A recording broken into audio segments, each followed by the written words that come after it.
وہ عقل کندو ذرا غور کرو، تحقیق کرو. اگر میں کذاب ہوں تو میں سزا بھگتنے کے لیے تیار ہوں، اگر میں کذاب نہیں ہوں تو جان لو. آج اگر تم دیکھ رہے ہو کہ ہمارے پاس مال ہے، اولاد ہے، ہم نے وردیاں پہنی ہوئی ہیں، ہم بڑے بڑے عہدوں پر فائز ہیں، ہم طاقت میں ہیں، طاقت کے نشے میں چور، یہ وہ، تو یہ طاقت مشرف کو دیکھو، اس کی حالت دیکھو، وہ کیا مکے لہراتا تھا، مکے.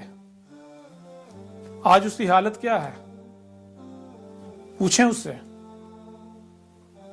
آج آپ کے پاس وقت ہے، اللہ کے رسول کو پہچان لو، اس کی نصرت کرو، ورنہ بار بار کہا جا رہا ہے عذاب عظیم القاریہ سر کے اوپر کھڑی ہے، بالکل تمہارے سر پر کھڑی ہے، بالکل. اگر کفر و کذب ہی کرتے ہو تو یہ جو قرآن تمہارے دونوں ہاتھوں کے درمیان ہے، اس میں تمہارا انجام لکھا ہوا ہے، اس میں کھول کھول کر واضح کر دیا. ٹھیک ہے، میرا کذب کرو، میرے ساتھ دشمنی کرو، ایک بار کم از کم پڑھ لو، تحقیق کر لو، تاکہ بعد میں آپ لوگوں کو پچھتانا نہ پڑے.